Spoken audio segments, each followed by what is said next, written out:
The guests were already seated, the flowers arranged, the music humming softly in the background, and yet the groom could not stop glancing toward the entrance. His hands trembled, not with excitement, but with a strange nervousness that nobody could quite understand. The bridesmaids whispered among themselves, adjusting their dresses, fanning their faces, wondering why the bride had not yet appeared. The groom wiped his forehead and forced a smile, but inside he felt something collapsing. He could not shake the feeling that she knew. Somehow, somewhere, someone must have told her the truth. And if she knew, then this wedding was no longer a celebration, but a ticking bomb waiting to explode in front of everyone he wished to impress. Just as the murmurs in the crowd began to rise, the massive doors of the hall swung open, not gently, but with a dramatic force that startled even the violinists. Every head turned, every breath paused. But it was not the bride they expected. She was not wearing a white gown. She was not draped in lace. She was not glowing with bridal softness. Instead, she stepped into a room wearing a bold, fitted dress the color of deep wine, elegant yet fierce, and her makeup was flawless, designed not to look beautiful, but powerful. In her hand, she held a small velvet box, and when the groom's eyes landed on it, his knees nearly buckled, his lips parted, but no words came out. The whispers began like wine through dry leaves. Why is she wearing that? Where's her bouquet? Why the box? Who walks into their own wedding like this? The bride walked slowly, every step controlled, every motion purposeful. She did not smile. She did not blush. She did not look shy. She looked like a woman who had come with truth burning in her chest. The groom forced a laugh, but it cracked like thin glass. His best man reached out to steady him, thinking he was overwhelmed by emotion, but the groom swatted him away, eyes fixed only on her. She stopped right before him, close enough for him to feel her anger without her saying a word. The silence in the hall grew thick. She looked into his eyes, and he looked into hers, and in that single moment he knew. She had discovered everything. Not one piece, not a hint, not a rumor. She knew it all, and there was no escape, no lie, no smooth words that could save him. His mother shifted in her seat. His father sat up straighter. His friends exchanged looks. Someone at the back gasped quietly. The bride finally lifted her hand and gently opened the velvet box. Inside, there was something small and simple, but devastating. Something only the groom understood. His skin turned cold. His throat tightened. His heart thudded painfully against his ribs. The bride leaned in, her lips barely moving, her voice soft enough that only he heard, yet powerful enough that his soul cracked beneath it. "You thought I would never find out," she said. The groom shook his head, but no words followed. His eyes darted around, searching for escape, for a door, for a distraction, for anything that could save him from the humiliation that was moments away. The bride turned, slowly facing the guests. Tears did not fall from her eyes, but every woman in that room felt them anyway. Her voice flowed out, steady, calm, heartbreaking. "Thank you all for being here," she said. "We are gathered here today, not to celebrate love, but to expose what happens when trust is betrayed, when loyalty is mocked, when a woman's heart is taken for granted." Mouths dropped open. Fans fell from hands. Someone whispered a prayer. The groom panicked and reached for her arm, but she stepped away, denying him even the comfort of touch. She continued speaking, but her voice trembled now, not with weakness, but with the weight of emotional truth. She spoke of promises he made, words he used, affection he pretended. The groom tried to interrupt, but the guests silenced him with disapproving stares. He looked trapped, sweating, shaking, shrinking. The bride then revealed how she discovered betrayal, how the truth came to her not through gossip or accident, but through something undeniable and irrefutable. The groom's mother covered her mouth. The groom's friends stared at their shoes. The bride's relatives clenched their jaws, furious beyond expression. Then, in a voice that quivered like a wounded bird turning into a lion, she said, "But I did not come here to beg. I did not come here to cry.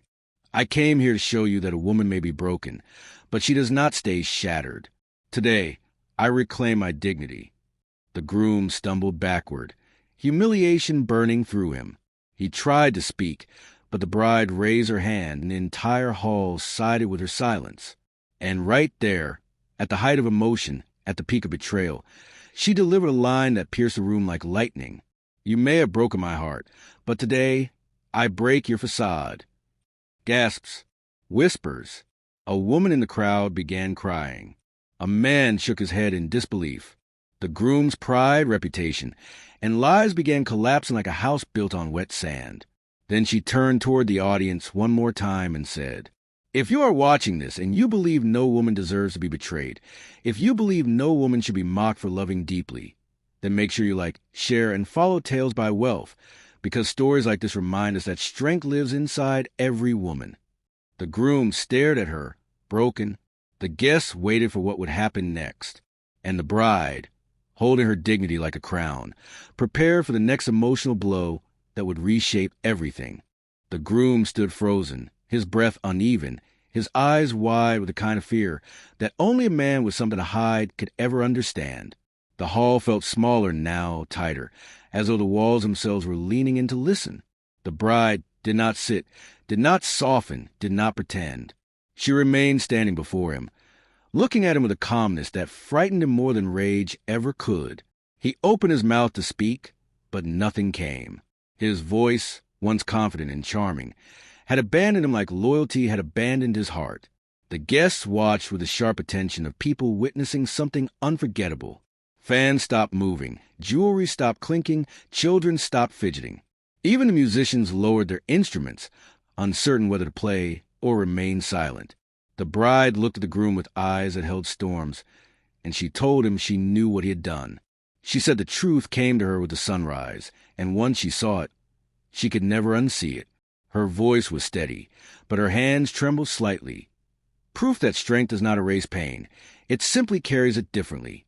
The groom shook his head, trying to deny what she implied, but his eyes betrayed him before his words could. The bride continued, explaining how she sat in her room that morning with the veil beside her, wondering if she was preparing for a future built on lies. She told him she remembered every promise he made, every tender word he whispered, every moment he made her believe she was safe with him. And then she remembered what she found.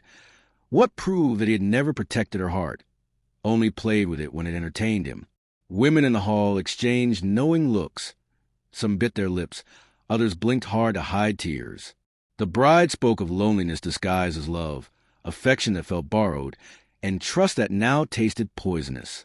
The groom's shoulders sagged, his confidence draining from him like water leaking through cupped hands. He tried again to speak, but she raised her hand, and silence fell like command. She told him that betrayal is not always loud. Sometimes it is quiet, hidden behind smiles, buried under routine, wrapped in affection that feels almost real. The groom's mother shifted, visibly shaken. His father stared straight ahead, his jaw tight.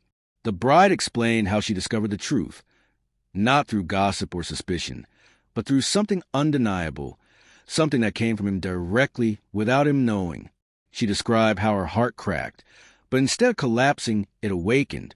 She said she looked into the mirror and saw a woman worth more than secrets, worth more than lies, worth more than being an option in the life where she was promised to be the only choice.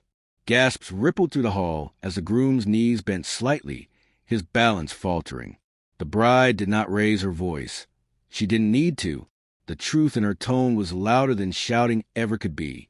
She said she walked into the wedding not to be claimed, but to confront, not to unite, but to reveal, not to be bound, but to break free.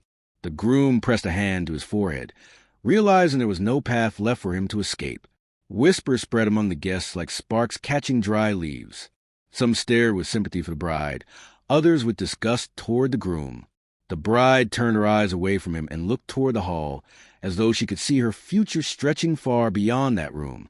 She said she no longer feared the truth, because knowing it liberated her from a life she would have spent shrinking herself to fit his emptiness. The groom reached toward her, but she stepped back, not violently, but with certainty. And that tiny motion cut deeper than any dramatic outburst. It was the motion of someone who had detached, someone who no longer belonged to the memory of who she was with him. The bride's voice softened, but it carried the finality of a door closing forever. She told him betrayal was not just against her love, but against her humanity, and she would never allow herself to stand in chains disguised as commitment. The room became painfully still. Even breathing sounded loud. The groom looked at her with desperation, but the bride looked back with clarity. Something irreversible had shifted between them, and everyone present could feel it. The wedding was no longer a celebration. It had become a reckoning. The groom stood there trembling, but the bride was no longer looking at him. Her eyes drifted somewhere distant, somewhere far beyond the decorated hall, far beyond the flowers and satin ribbons, far beyond the guests whose hearts were hanging in their throats. She remembered how the morning had begun, not with excitement, but with a feeling she could not name. She woke before the sun, her hands cold, her chest tight, her mind restless. She should have been glowing, smiling, eager to step into a new life. But instead, she sat at the edge of her bed, staring at the wedding shoes she once adored, wondering why her heart felt heavy instead of light. The room was quiet, but her thoughts were loud. She reached for the small velvet box that arrived in secret, slipped under her door without a note, without explanation, without warning. She assumed it was a gift, perhaps jewelry, perhaps a charm, perhaps something sentimental from someone wishing her well. But when she opened it, the world shifted beneath her feet. Inside was something that belonged to the groom, something he thought he had hidden perfectly, something he never imagined would surface on the day he planned to secure her loyalty. The sight of it made her breath hitch, made her heart pound, made her vision blur. It was a kind of proof that did not need explanation, did not require confrontation, did not allow excuses. It was betrayal wrapped in velvet.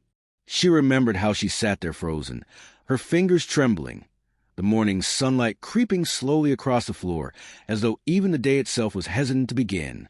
She felt her chest tighten, not with jealousy, but with the realization that she was about to marry someone who did not value her, someone who saw her as replaceable, someone who smiled at her while living a double life she was never meant to discover. She remembered wiping her tears, not because she was weak, but because she needed to see clearly, needed to choose what kind of woman she would be in that moment. And she chose not to break quietly. She dressed herself deliberately, choosing not the gown that symbolized purity and hope, but a dress that symbolized strength, clarity, and defiance. She walked past the veil, without touching it. She ignored the bouquet waiting patiently on the table. She stared into the mirror and saw a woman who loved deeply, but would not tolerate being discarded emotionally. She saw a woman whose heart was bruised, but beating stronger than ever. She saw someone who deserved truth, and if she could not have it, then she would expose it.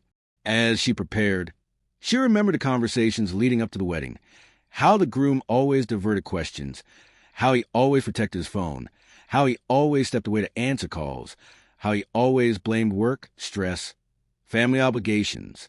She remembered how she convinced herself it was nothing, that love required trust, that doubt was poisonous. But now she understood that doubt was not the poison, deception was. She left the house with her head high, her mind sharp, and the velvet box in her hand. Every step toward the wedding felt like walking toward a truth she could not turn away from. When she approached the venue, she could hear the music, the chatter, the laughter of people who believed they were gathered for a joyful union. She paused at the entrance, breathing deeply, reminding herself that some endings arrived disguised as beginnings. Then she opened the doors and watched the groom's face collapse in fear, confirming everything she already knew. Now, standing before him in the hall, she recalled those moments with painful clarity. The groom saw the memory flicker across her expression and felt the ground shift beneath him. He swallowed hard, tried to regain some sense of control, but his voice shook as he attempted to explain. The bride did not respond. She let silence answer for her, because silence carried more truth than anything he could say. She watched his panic grow, watched his confidence dissolve, watched the lies unravel inside his eyes. The guests felt the tension, like a storm building pressure. No one dared to interrupt. No one dared to pretend this was normal. The bride lifted her chin slightly, and in that motion alone, everyone could see the breaking point. She was no longer the woman he proposed to. She was someone reborn through truth, strengthened by pain, sharpened by betrayal. And the groom could see it, could feel it, could not escape it. He reached for her again, desperate, pleading, his voice cracking as he whispered words meant to bind her emotionally. But she stepped back once more, and with that simple movement, she severed the final thread that once tied them together. The hall seemed to exhale with her, as though even the air agreed that something irreversible had occurred. Her eyes glistened, not with tears, but with clarity. She looked at him as though seeing him for the first time, and also for the last. The groom lowered his gaze, ashamed, afraid, exposed. The bride's voice finally returned, soft but unyielding, telling him that love without loyalty is merely performance, and she refused to be an actress in his deception. The guests felt those words settle into their bones, felt the truth in them, felt the weight of all the women who had been in her place. And in that moment, the wedding, beautiful, decorated, filled with witnesses, became something else entirely. It became the place where a woman reclaimed herself, where betrayal met consequence, where truth stood taller than shame.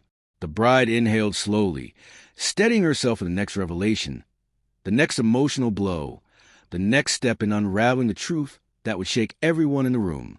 The hall felt colder now, as though the air itself reacted to the weight of truth hanging between the bride and the groom.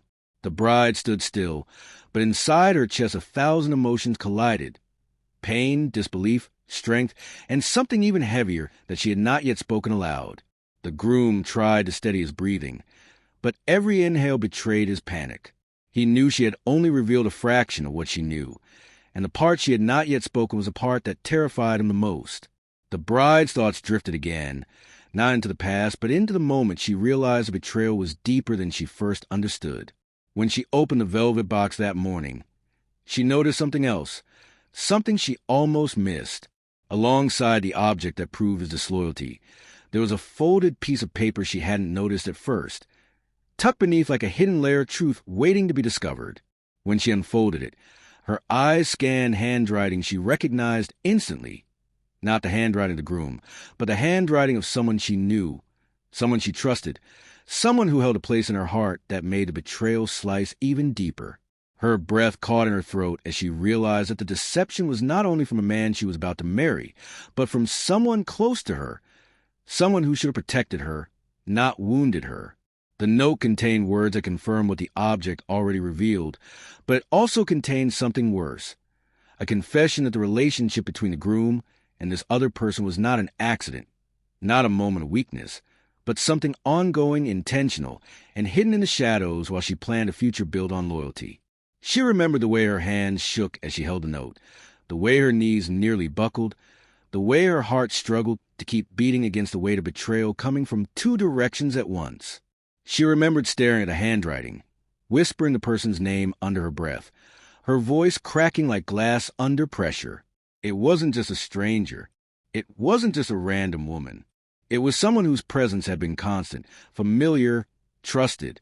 Someone who hugged her, laughed with her, reassured her, told her she was lucky to have the groom. Someone who sat beside her during wedding preparations, pretending to celebrate her happiness while secretly dismantling it behind her back. The groom saw the shift in her eyes now, the memory returning to her expression, the deeper pain resurfacing, the second layer of truth preparing to erupt. He knew exactly what part of the story she was remembering, and the color drained from his face. He shook his head slightly, pleading silently, begging her not to reveal the rest. But the bride no longer carried the weight of protecting anyone's reputation, not his and not the other person's. The guests watched, sensing something bigger was coming, something that would shake the hall even more violently than before. The bride finally lifted her gaze and spoke softly, telling the groom that betrayal becomes unforgivable when it involves not only lies, but shared blood, shared childhoods, shared trust. Gasps echoed through the hall as people interpreted her words, piecing together the possibility that the betrayal involved someone within her inner circle. The groom lifted a trembling hand, trying to silence her, but she continued, saying she had always believed that betrayal from a stranger wounds a heart, but betrayal from someone close wounds a soul. Women in the hall pressed their hands to their chests. Some shook their heads in disbelief. Men shifted uncomfortably, sensing the magnitude of what was being implied. The bride's voice remained steady, but her eyes glistened with the kind of pain that only comes from losing two people at once. The man she planned to marry and the person who shared her life in ways deeper than friendship. The groom tried to speak, but his voice came out cracked and broken. He whispered that it was a mistake, that it meant nothing, that it was temporary, that it was confusion. But the bride responded with a simple truth. If it meant nothing, it would have never happened. And if it was temporary, it would have never continued. His excuses dissolved under the weight of her certainty. His lies shriveled beneath her clarity. She told him that the moment she discovered the truth, she felt something inside her change, something permanent and irreversible. The love she once held for him did not die suddenly, but unraveled thread by thread, until she could no longer recognize the woman she used to be when she loved him. She said that loyalty cannot survive in a house built on secrecy, and trust cannot grow where truth is starved. The hall remained silent, frozen, waiting for the next words, the next revelation, the identity of the person who betrayed her alongside him. The bride inhaled slowly, preparing to speak the truth that would shake the room to its foundation. The groom squeezed his eyes shut, bracing himself for impact. And just when the tension reached its breaking point, the bride parted her lips to reveal what no one was prepared to hear. A hush swept through the hall as the bride drew in a slow breath, steadying herself for the words that would shatter whatever remained the groom's dignity. Her voice, when it came, was soft, too soft for the weight it carried. She said the betrayal was not with a stranger, not with a colleague, not with a forgotten face in the past, but with someone who shared her childhood, someone who shared her home, someone who shared her blood. Gas erupted like wine through dry branches.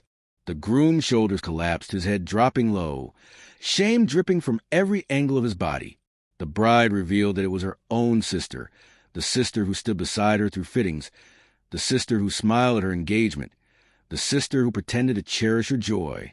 She said that the handwriting on the note was the same handwriting she grew up copying during schoolwork, the same handwriting she saw on birthday cards, the same handwriting that once comforted her during heartbreak. Now that handwriting sliced through her with betrayal deeper than anything she imagined possible.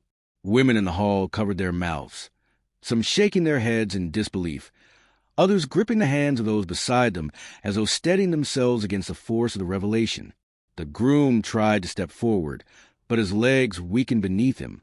He whispered that it was a mistake, that it meant nothing, that it wasn't love, but the bride refused to let him twist the truth into something softer. She said betrayal wrapped in excuses was still betrayal, and lies sprinkled with apologies are still lies. She told him that love should never require her to compete with someone who shared her roof, her childhood memories, her family lineage. The hall trembled with the weight of her words, and the groom's face crumpled as though the truth itself was physically striking him. The bride then spoke of the night she realized something was wrong, the way her sister avoided her gaze, the way she defended the groom, the way she always insisted he was perfect even when the bride expressed doubt. She said she ignored those signs because love blinded her, because trust silenced her instincts, because she believed family could never wound her that way. But now she knew that some betrayals were familiar faces, some heartbreaks speak in familiar voices, and some wounds come from the people closest to the heart. The guests sat frozen, afraid to breathe, afraid to move, afraid to interrupt the collapse of everything the bride once believed in. The groom lifted his eyes, silently begging for forgiveness, but the bride stood unmoved. She said she came to the wedding not to seek validation, not to salvage what was broken, but to show every woman watching that a heart betrayed does not have to crumble.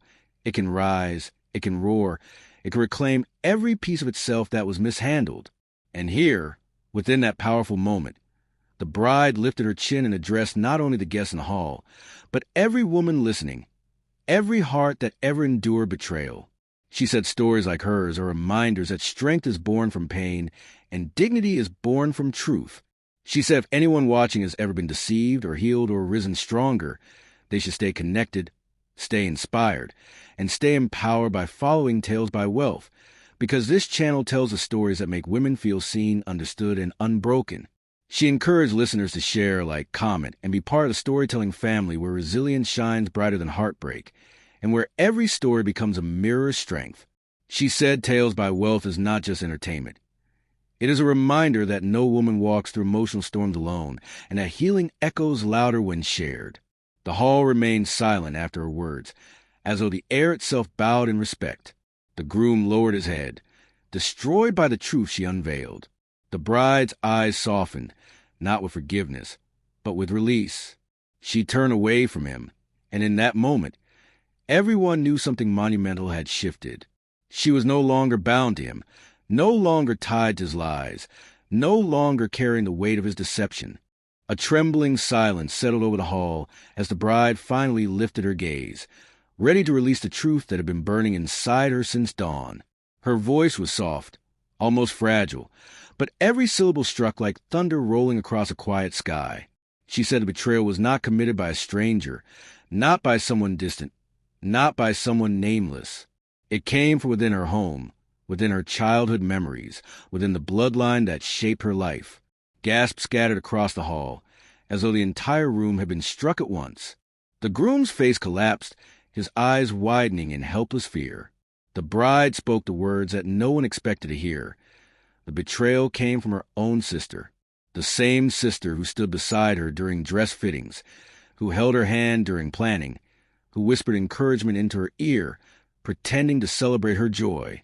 The bride described how the handwriting in the note found beneath the velvet box matched the handwriting in childhood notebooks, birthday cards, shared diary pages, and late-night letters slipped under her bedroom door. It was a handwriting she learned to recognize before she learned multiplication, a handwriting that once comforted her through heartbreak, now carving a new kind of wound. Women in the hall pressed fingers to trembling lips. Some shook their heads in disbelief. Others whispered prayers under their breath. The bride continued, saying she replayed every moment her sister had defended the groom, every time she insisted he was perfect, every time she brushed aside concerns, every time she offered reassurance that now felt poisoned. The realization that the betrayal had been unfolding under her nose, inside her home, behind her trust, struck harder than anything the groom could ever confess. The groom tried to step toward her, but his knees wobbled, his strength evaporating. He whispered that it was confusion, that it meant nothing, that it was a moment of weakness. But the bride refused to let his excuses soften the blade of truth. She said betrayal shared between two people who should have protected her was not a moment. It was a choice. It was deliberate. It was repeated. It was intentional. She said love could forgive flaws, but it could never coexist with deceit that seeped through family bonds and romantic promises alike. The hall felt heavier with every word she spoke. The bride explained how the discovery did not merely break her heart, but fractured her sense of safety, trust, and belonging. She said losing a lover and losing a sister in the same breath was a wound that reached deeper than blood and bone. She lifted her chin, and in her eyes, everyone saw the quiet transformation of a woman who would never again allow herself to be diminished by lies. The groom lowered his head, crushed beneath the weight of what he had done. His hands hung useless at his sides. His voice reduced a fragment of apologies that no longer mattered. The bride looked at him without anger, without pleading, without desperation, only certainty. Certainty that she would not tie her life to a man who shared her heart with someone who shared her childhood. Certainty that she deserved a love untouched by deception. Certainty that she would walk away not as a broken woman, but as a woman who reclaimed herself. The hall remained silent, breathless, suspended in the aftermath of truth. Something final and irreversible settled between them. The bride turned her head slightly, her expression calm, her spirit unshaken. And in that small movement, everyone understood the wedding was no longer a union. It was the burial of an illusion. The groom stood trembling, unable to lift his head, unable to face the bride or the guests who now looked at him with a mixture of disgust, disbelief, and silent condemnation. But the bride was not finished, not because she wanted to punish him, but because there was still truth tangled beneath the surface, truth that needed air before it suffocated her entirely. The hall remained painfully still, as though every soul inside was afraid that even the sound of breathing might disrupt the moment. The bride looked at the groom and spoke softly, telling him that the betrayal was not only emotional, not only physical, not only secret. It was intentional. She said that the note she found did not only confess what happened, but revealed that it happened more than once, that it happened while she trusted them both, that it happened while she sat planning a wedding meant to unite hearts, while hers was being carved apart in silence. The groom squeezed his eyes shut, as though darkness could protect him from the reality pressing in around him. But there was no darkness thick enough to hide him now. The bride's voice trembled, but not from weakness. She trembled because she remembered the moment she realized her sister was not only involved, but invested. She recalled every time her sister discouraged her from expressing concerns, every time she dismissed red flags, every time she insisted the groom loved her more than any man could. Now those memories replayed like scenes from a play she didn't know she was living inside. She said she once believed her sister protected her, but now she understood her sister protected the secret instead. Guests exchanged horrified glances. Some shook their heads slowly, unable to fathom such betrayal. Others stared at the groom, watching him shrink into himself, watching guilt wrap around him like chains. The bride continued, saying that betrayal from a lover wounds deeply, but betrayal from a sister scars permanently. She explained how she tried to make sense of it, how she questioned herself, how she wondered if she missed signs that now felt obvious. But the more she replayed their interactions, the more she realized the betrayal was calculated, layered, growing quietly while she planned for forever. The groom finally managed to speak, his voice cracking like something breaking inside his chest. He said he never meant to hurt her, that he felt trapped, confused, overwhelmed. But the bride shook her head gently, and her expression alone told him that excuses no longer had a place between them. She said confusion does not climb into secret spaces. Confusion does not write hidden notes. Confusion does not continue in shadows while pretending loyalty in the light. She said betrayal is always a choice, and he chose it repeatedly. A murmur spread through the hall, like wind stirring through dry grass. The bride then explained something even more painful. She said she remembered how her sister looked at the groom, not with innocence, but with possession. She remembered how her sister always positioned herself between them in conversations, how she offered to relay messages, how she hovered, how she insisted she was only helping. Now she knew those actions were not acts of support, but acts of safeguarding a secret relationship. The revelation hit the crowd like a silent blow, heavy and cruel. Women exchanged looks that spoke entire stories. Men shifted in discomfort, seeing themselves reflected in the groom's shame. The bride inhaled deeply and said that she came to the wedding because she refused to let her story be rewritten by lies. She said she would not disappear quietly, would not retreat in humiliation, would not let her pain be hidden for others' convenience. She stood tall because she wanted every woman watching to know that dignity does not vanish when the heart is wounded. It rises, steady and unbroken. The groom began to cry, not loud, not dramatic, but quietly, like someone who realized too late the cost of his actions. Tears slid down his cheeks, landing on the floor that was meant to carry the first steps of their union. But there would be no union. The bride's eyes told him that. The guests felt it. The hall absorbed it like truth carved into stone. The bride looked around the room, and something shifted. Not anger, not revenge, but release. She no longer carried the weight of defending herself, doubting herself, questioning herself. She was free, not because she chose to walk away, but because she chose herself. The groom understood then that he had not only lost her love, he had lost access to her soul, her trust, her presence, her future.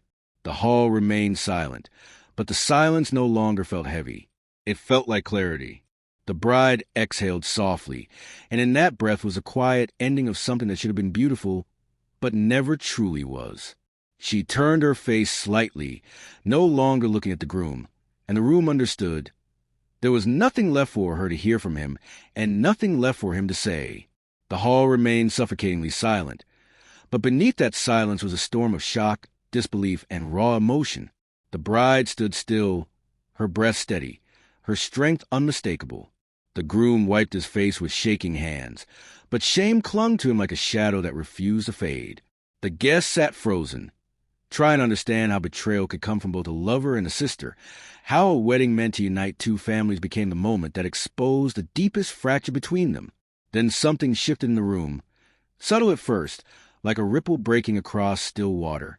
A chair scraped softly against the polished floor. Heads turned.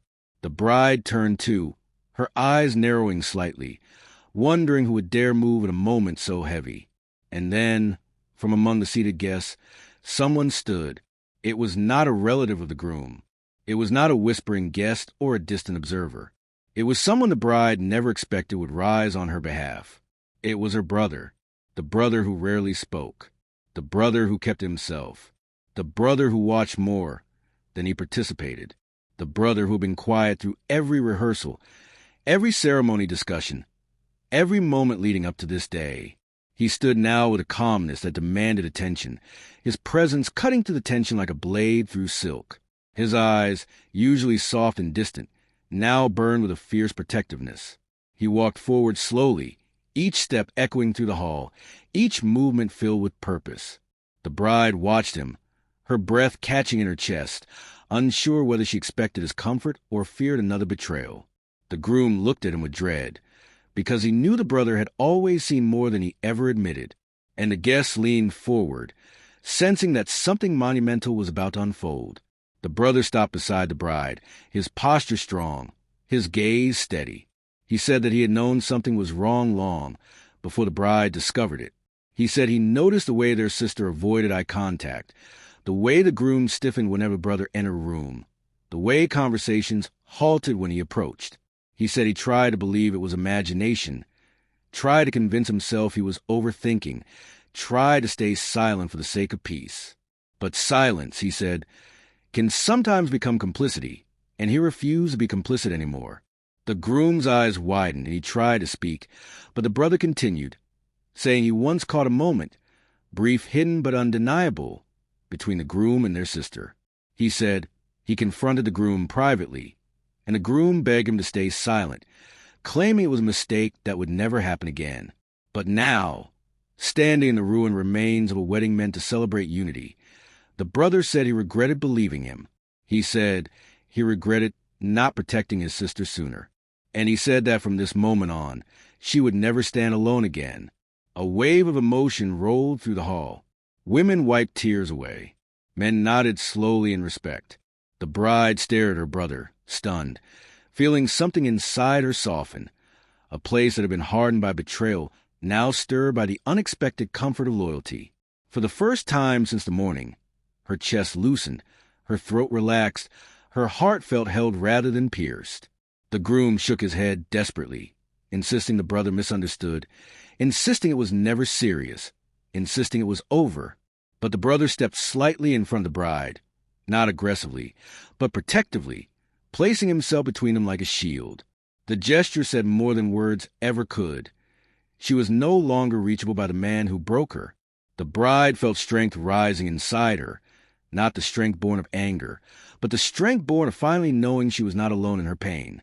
She looked at her brother and saw the person she should have leaned on earlier, the person she never realized had been watching, waiting, ready to protect her the moment she needed him most.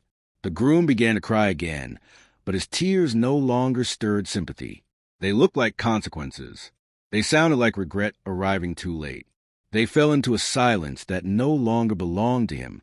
The bride inhaled slowly, and in that breath was a beginning of healing.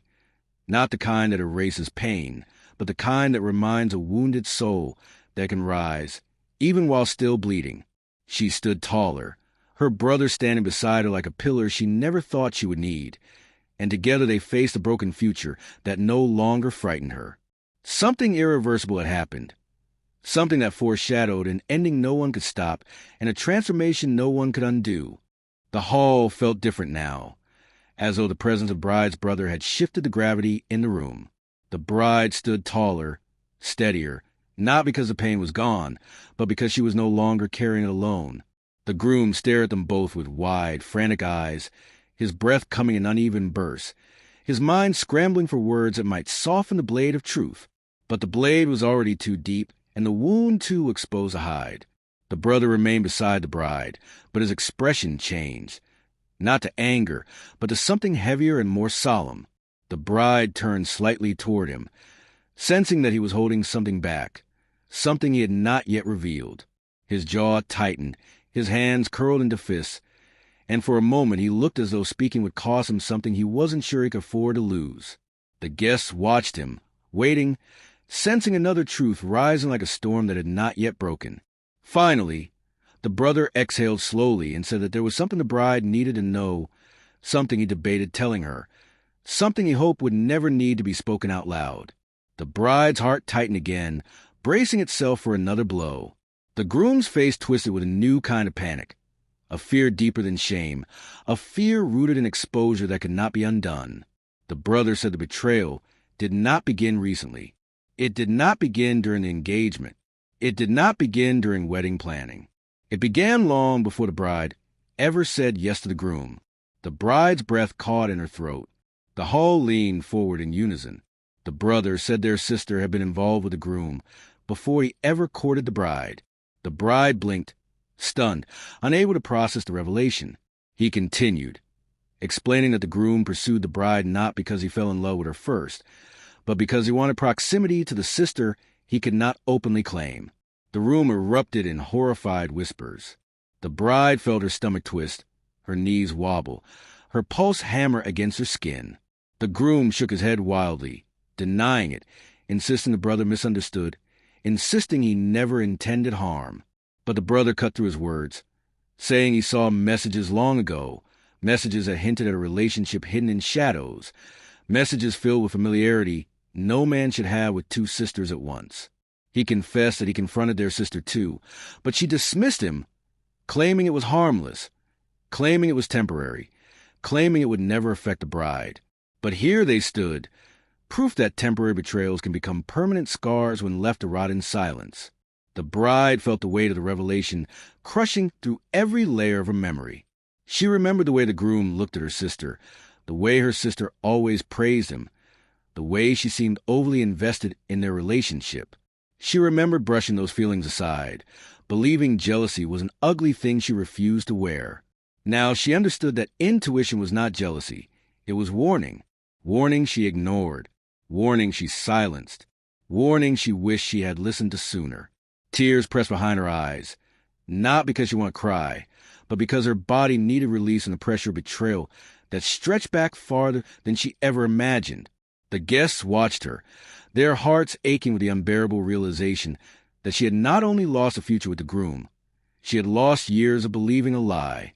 The groom tried to reach for her again, but the brother stepped further forward, blocking him completely, his presence a barrier the groom could no longer cross.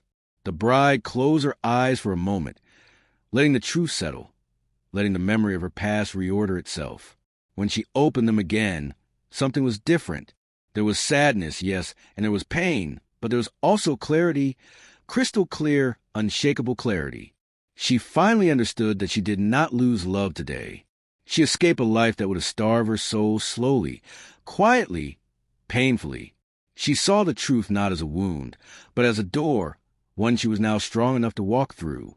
The groom crumbled, his voice dissolving into broken fragments of regret. But the bride felt nothing for him anymore, not hatred, not longing, not sorrow, only closure. The brother placed a steady hand near her back, not touching her, but letting her know he was there. And for the first time since the wedding bells were supposed to ring, the bride felt a future that did not frighten her. The hall remained silent, but the silence was no longer suffocating. It was cleansing. It was final. It was freedom. The hall remained still, as though the air itself understood that something had ended and something new was beginning. The bride stood with her chin lifted and her heart steadying itself, feeling a strange calm settle over her like a soft cloak. It was not the calm of victory, nor the calm of pride, but the calm that comes when the truth has finally been spoken aloud. The weight that had pressed against her chest since morning, since opening the velvet box, since unfolding the note, began to loosen thread by thread, breath by breath. The groom looked at her with eyes that pleaded for something he could no longer name. He wanted forgiveness or understanding, or perhaps a chance to rewrite what could never be undone. But she looked at him not with love, not with hatred, not with longing, but with a quiet distance that told him he no longer lived anywhere inside her future. His lips trembled as though words might save him, but there were no words left to speak. His tears dripped onto the floor, disappearing into the polished surface like they were never there at all. The bride turned slightly, realizing for the first time that she did not need to keep facing him, did not need to remain locked in the moment that once threatened to drown her. She inhaled and saw her life stretching ahead, unwritten, untouched, unburdened by the lies she escaped. The guests watched her move, watched her reclaim space, watched her step back into herself. Women nodded softly, recognizing the moment. Men lowered their gazes, understanding the consequence of deception made visible. Her brother stood beside her, not speaking, not directing, simply existing as a reminder that loyalty still existed somewhere in her world. The bride felt gratitude rise gently in her chest. Not loud, not dramatic, but steady, like the sun beginning to warm a frozen field. She did not smile, but her expression softened, the tension in her shoulders easing. She realized she was not walking away from love. She was walking toward herself.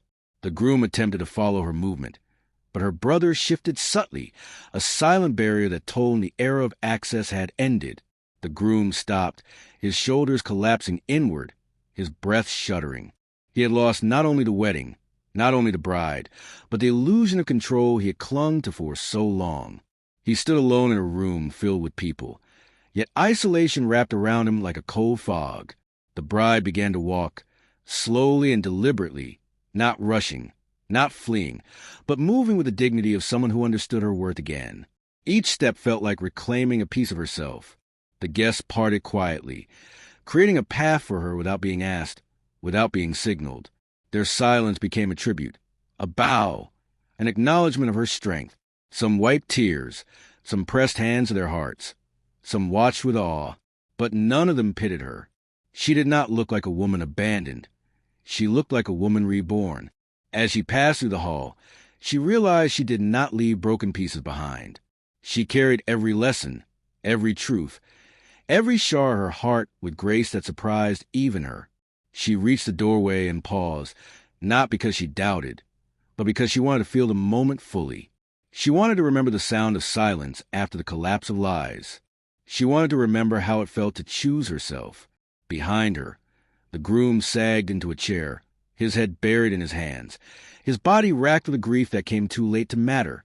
Guests turned away from him, not out of cruelty, but because the sight of him was no longer the center of the story.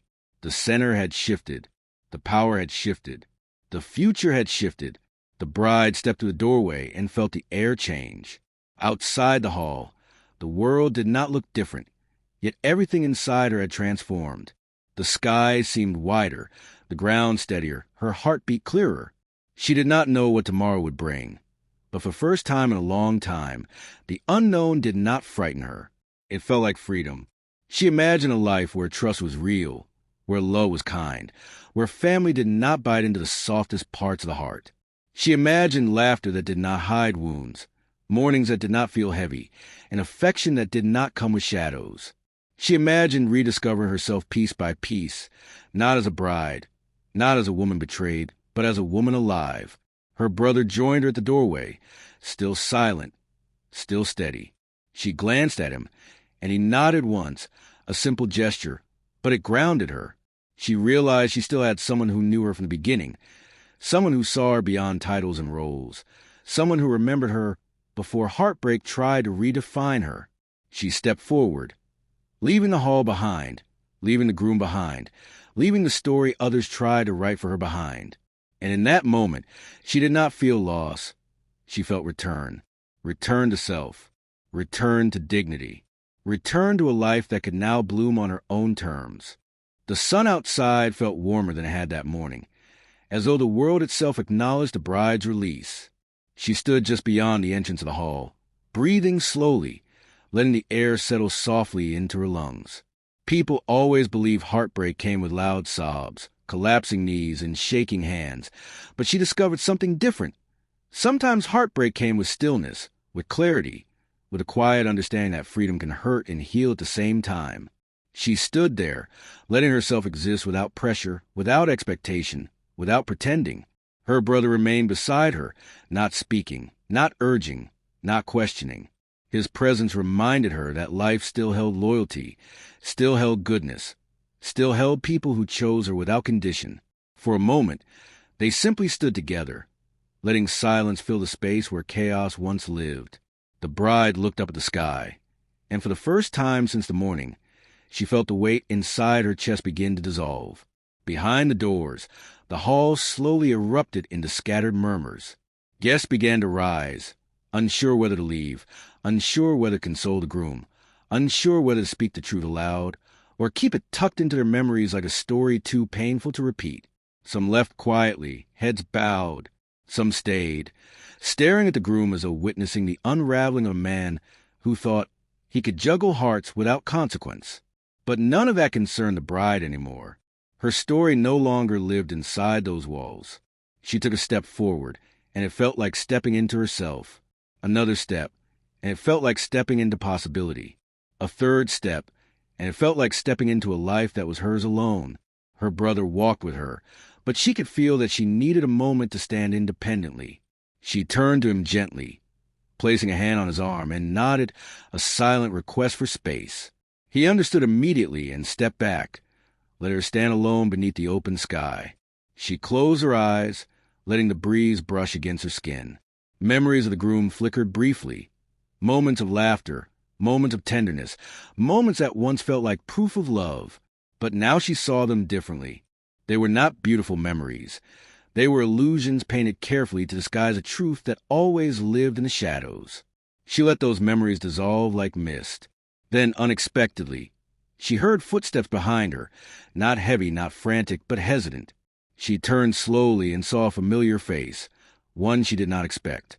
It was someone who had been at the wedding quietly, someone who had watched from a distance without speaking, someone who once admired her long before the groom ever entered her life. He stood a few paces away, unsure whether he should approach, unsure whether she needed solitude or companionship. He told her softly that he always knew she deserved better, but he never said anything because she looked happy, and he did not want to interfere with what appeared to be love. He said seeing her walk away was the bravest thing he had ever witnessed. His words did not sound like pursuit or flattery. They sounded like respect. The bride looked at him, and instead of feeling overwhelmed, she felt seen. Not as a bride, not as a woman abandoned, but as a woman standing in her power. She did not smile immediately. She did not rush. She simply breathed and allowed herself to feel the moment. Healing, she realized, was not instant, but it could begin gently, quietly, naturally. He told her that the future did not need to be decided today. He said she didn't need to know what came next. He said it was enough that she chose herself.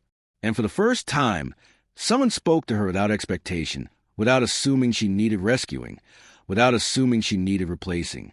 The bride looked into his eyes and saw sincerity, not perfect, not grand, but steady. She thanked him, and her voice sounded different, lighter, clearer, like wind passing through open windows instead of trapped rooms. She said she did not know what tomorrow would bring, but she knew she would face it without fear. He nodded, and the moment remained simple, unforced, real. Her brother watched from a distance, relief filling his eyes. The groom, somewhere behind closed doors, remained trapped in a cage of his own making, surrounded by the ruins of choices he could never undo. The sister who betrayed her would one day face the weight of her own actions, but that fate no longer belonged to the bride's heart. The bride walked forward once more, not toward another love, not toward replacement, but toward herself. The world stretched wide before her, full of possibility, full of new beginnings waiting to unfold in their own time. She did not need to look back. She did not need to wonder what could have been. She stepped into the next chapter of her life with dignity, with grace, and with a strength born from surviving what was meant to break her. And in that simple, powerful walk into the open world, her story found its true ending. Not in heartbreak, not in betrayal, not in revenge, but in the quiet triumph of a woman who chose herself.